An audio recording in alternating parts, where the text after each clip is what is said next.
Olá pessoal, aqui é o Velgas. Hoje, dia 22 de outubro de 2025. Russos sitiados e rendições em massa acontecem na frente oriental da Ucrânia. SB-1 destrói 2 aeronaves russas. Essas aeronaves tinham como missão abater drones ucranianos na linha de frente. Quero convidar você que não é inscrito, inscreva-se no canal, dê um like e compartilhe com as suas redes sociais. É muito importante você se inscrever porque aqui você vê a verdade. Também peço a todos que deem um like e compartilhem. Vamos manter aquele nosso trato que vocês estão nos ajudando bastante, está sendo muito positivo, compartilhando e indicando o vídeo. Eu conto com vocês e façam seus comentários que são sempre muito bem-vindos. Bom, então os russos sitiados e rendições em massa acontecem na frente oriental.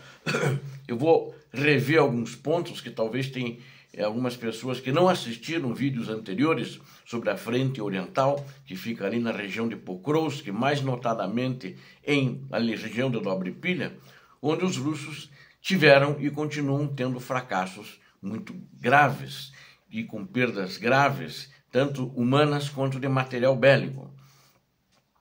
Os invasores russos estão cercados ali. Rendições em massa estão acontecendo.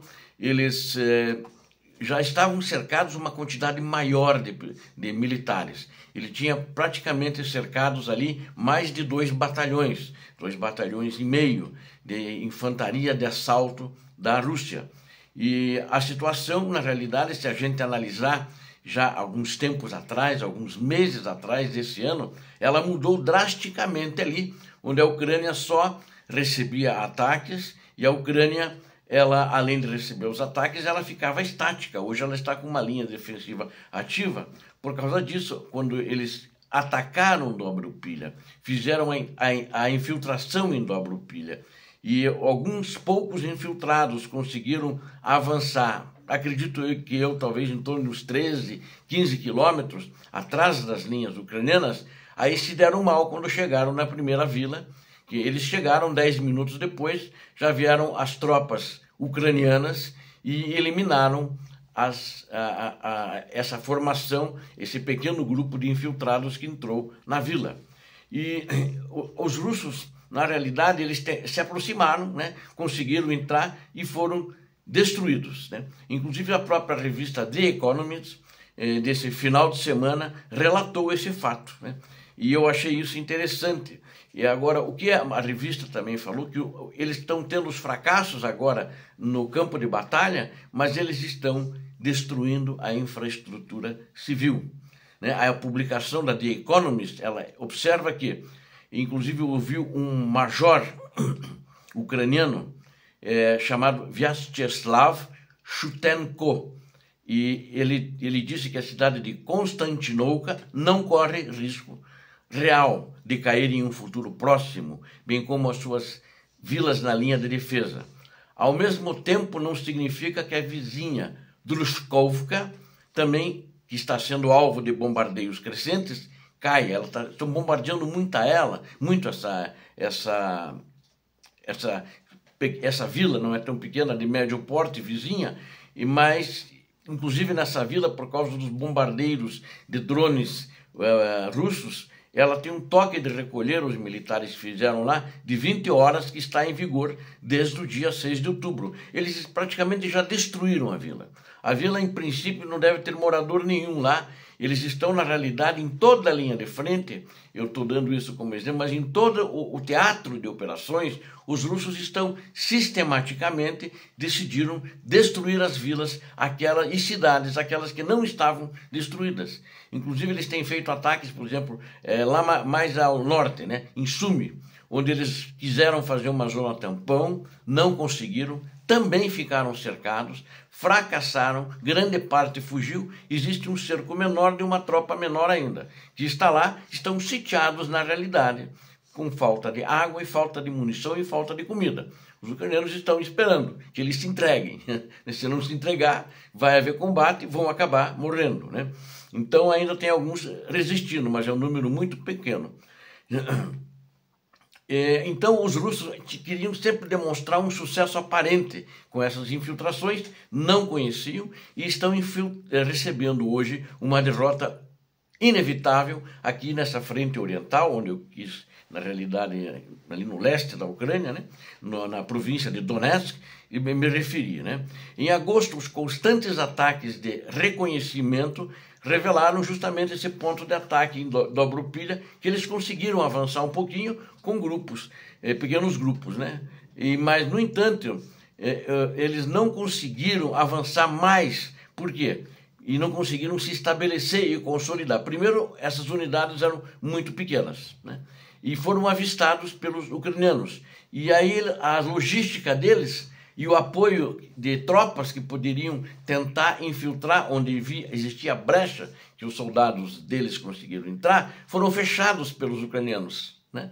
E vieram mais tropas ucranianas. Aí não conseguiram acompanhar a logística, foram destruídos, mas a tropa que estava atacando a linha de frente, ela foi empurrada também. Ela foi empurrada e ela também tinha dificuldades, que mesmo a logística russa ali não estava acompanhando. Ela estava muito longe, justamente para escapar, que a Ucrânia estava sendo muito certeira em cima da logística, ela estava a 40 quilômetros da linha de frente, ali no teatro de operações, na região ali, na frente oriental ucraniana.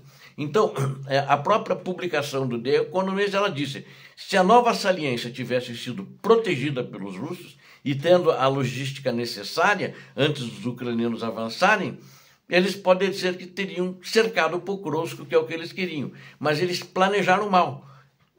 Alguns se infiltraram, não tiveram cobertura, faltou logística para eles e acabou faltando logística para aqueles que vinham atrás para passar, vamos dizer assim, furar o bloqueio na linha defensiva da Ucrânia e não conseguiram. E aí os militares ucranianos, de uma maneira muito competente, conseguiram deter o avanço russo e agora os russos estão cercados. Tem muitos casos de rendições em massa, tanto que tinha 2,5 batalhões. Hoje a Ucrânia estima que estão cercados, desses 2 batalhões é mais de 1.000 homens, né?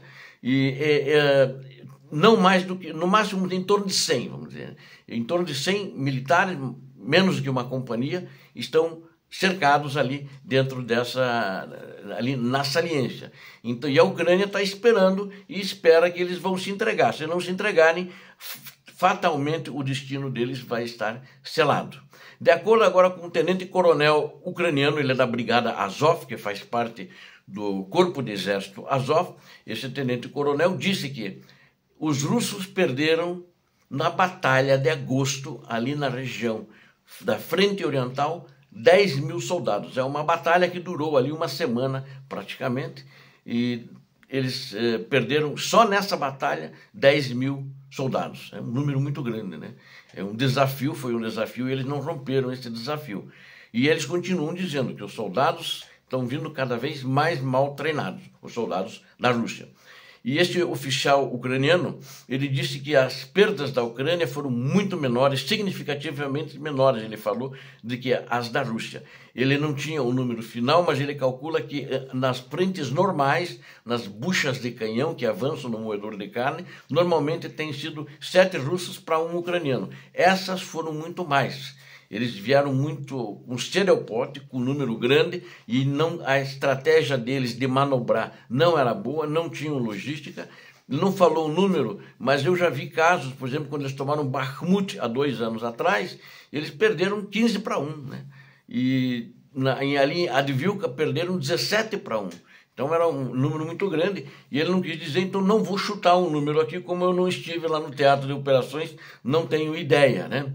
E acrescentou que essa batalha é um exemplo, por parte da Ucrânia, de boa coordenação que envolvia dezenas de unidades, inclusive não só unidades menores, né, que talvez sejam mais fácil de coordenar a nível de batalhão, companhias e pelotões, mas a nível de brigadas. Tinha pelo menos 3 brigadas, parece que uma brigada, chegaram 2 brigadas para reforçar, inclusive a Azov é uma brigada que chegou para reforçar aquela frente lá. E aí já corre a fama desde o início da guerra, aliás, desde 2014, quando o Azov formou-se com com voluntários de Donetsk.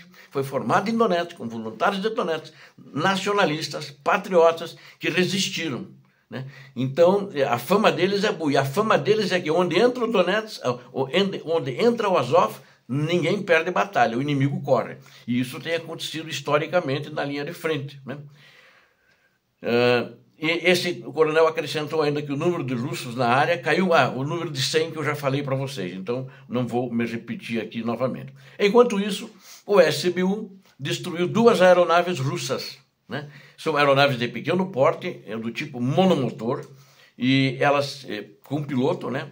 E elas foram destruídas, essas duas. A missão delas era caçar drones ucranianos, que a Ucrânia no teatro de operações como um todo, ela mantém uma superioridade numérica de drones. E o Serviço de Segurança da Ucrânia, então o SBU, destruiu essas 2 aeronaves, são aeronaves leves, usadas para interceptar drones, segundo foi informado. Isso aqui aconteceu no dia 21, ou seja, ontem, né? De acordo com o SBU, aviões foram colocados em campos de aviação. Ele, na realidade, esses campos, elas não estavam voando na hora, eles foram achados pelo reconhecimento ucraniano. Elas estavam num território, num campo de aviação, num território ocupado pela Rússia e usado para abater drones ucranianos de longo alcance. Então, na realidade, o drone entrava no território russo para fazer uma missão de 600, 700, mais de 1000 quilômetros, e o avião saía atrás, né? E aí eles foram destruídos ali quando eles identificavam que tinha drones passando para dentro da Rússia. O conselheiro do prefeito exilado de Mariupol, que o prefeito continua no poder, mas ele está não na cidade de Mariupol, ele está fora na parte ucraniana, né? Ele disse em 21 de outubro também que um desses campos de aviação, que são mais de um, eles estão de olho, mas o campo de aviação onde aconteceu isso era um campo privado, né? E na região de Korchak, está localizado perto da vila de Priazovsk, né, que é na parte ocupada de Zaporizhia, né? Então, aconteceu isso na parte de Zaporizhia.